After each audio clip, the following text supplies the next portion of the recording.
ঘৰ জিঅ'টেক কৰাৰ পিছত বাইদেউসকলে KYC কেনেদৰে কৰিব? প্ৰথমে আপোনালোকে আধাৰ কাৰ্ডৰ নাম্বাৰটো বহাব আৰু ইয়াৰ পিছত OTP ভেৰিফাই কৰিব। OTP ভেৰিফাই কৰাৰ পিছত আপোনালোকে নেক্সটত ক্লিক কৰিব। নেক্সটত ক্লিক কৰাৰ পিছত আপোনালোকে দেখিবলৈ পাইছে আধাৰ কাৰ্ড ভেৰিফাইড আৰু এজ পাৰ আধাৰ নামটো আপোনালোকে দেখিবলৈ পাব। ইয়াৰ পিছতে নেক্সটত ক্লিক কৰিব। নেক্সটত ক্লিক কৰাৰ পিছত ৰেচন কাৰ্ড ভেৰিফিকেশ্যন কৰিব। যদি পৰিয়ালটোৰ ৰেচন কাৰ্ড আছে তেন্তে ইয়েছ দিব আৰু আপোনালোকে যি 12টা অংকৰ ৰেচন কাৰ্ডৰ সংখ্যা আছে সেইকেইটা আপোনালোকে ইয়াত পুট কৰিব আৰু পুট কৰাৰ পিছত আপোনালোকে ৰেচন কাৰ্ডখন ভেৰিফাই কৰিব। ভেৰিফাই হোৱাৰ পিছত আপোনালোকে পুনৰ নেক্সটত ক্লিক কৰিব। নেক্সটত ক্লিক কৰাৰ পিছত আপোনালোকে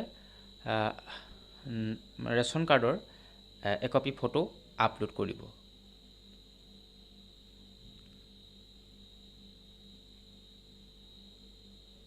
আপোনালোকে গেলেৰীৰ পৰা একপি ফটো মানে ৰেচন কাৰ্ডৰ একপি ফটো আপলোড কৰিব। যি কপি মানে আপোনাৰ ফটো আছে সেই কপি আপোনালোকে আপলোড কৰিব। আপলোড কৰাৰ পিছত আপোনালোকে নেক্সট বুটাম ক্লিক কৰিব। নেক্সট বুটাম ক্লিক কৰাৰ পিছত জব কাৰ্ড ইনফৰমেশ্যন যিটো আপোনালোকে জিঅ'টেক কৰোঁতেই জব কাৰ্ডৰ নাম্বাৰ বহাইছিল সেই নাম্বাৰটোৱে আহিব। যদি দিয়া নাছিলে নোট দিছিল তেতিয়াহ'লে আপোনালোকে এতিয়া ইয়েছ দি পুনৰ বহাব পাৰিব। কিন্তু ইয়াত পূৰ্বৰটো পুনৰ মানে সাল সলনি কৰিব নোৱাৰিব। যিটো দিয়া আছিলে সেইটোৱেই হ'ব।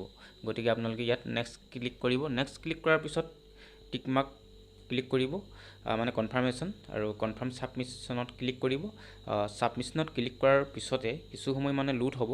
লোড হোৱাৰ পিছতেই মানে আপোনাৰ যিগৰাকীৰ মানে আপুনি KYC ভেৰিফাই কৰিছিল সেইগৰাকীৰ KYC ভেৰিফাই হৈ যাব। আজিলৈ ভিডিঅ'টো ইমানতে সামৰিছোঁ। অন্য এটা ভিডিঅ' লগ পোৱাৰ আশাৰে ধন্যবাদ।